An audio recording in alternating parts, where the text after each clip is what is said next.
সেই মোহরে সুলাইমানি আংটির কথা শুনেছেন, এর উপকারিতা শুনেছেন।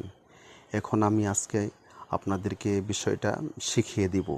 সেই জাদুর আংটি আপনি কিভাবে তৈরি করবেন, আপনি কিভাবে বানাবেন, তার উপকারিতা কি, আশ্চর্য গুণাগুণ কি, এটা আপনাদেরকে বলছে। ইনশাল্লাহ আপনারা মন দিয়ে শুনবেন ভিডিওটা। একবার যদি না বুঝেন বারবার প্রয়োজনে ভিডিওটা শুনবেন। প্রয়োজনে আপনারা ভিডিওটি শেয়ার করবেন এবং নতুন দর্শক যদি হয়ে থাকেন পেজটি ফলো করে রাখবেন।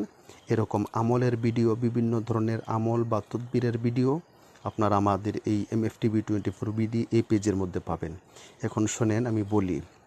নিয়মটা হচ্ছে ইয়া মুহাইমিনু। ইয়া মুহাইমিনু, আল্লাহ পাকের এই নামটা আরবি ভাষায় রূপার পাতে খোদাই করে লিখতে হবে, অথবা আপনার আংটির মধ্যে খোদাই করে লিখতে হবে। রূপার আংটি বানাতে হবে ইয়া মুহাইমিনু এই নামটি দিয়া। রূপার আংটি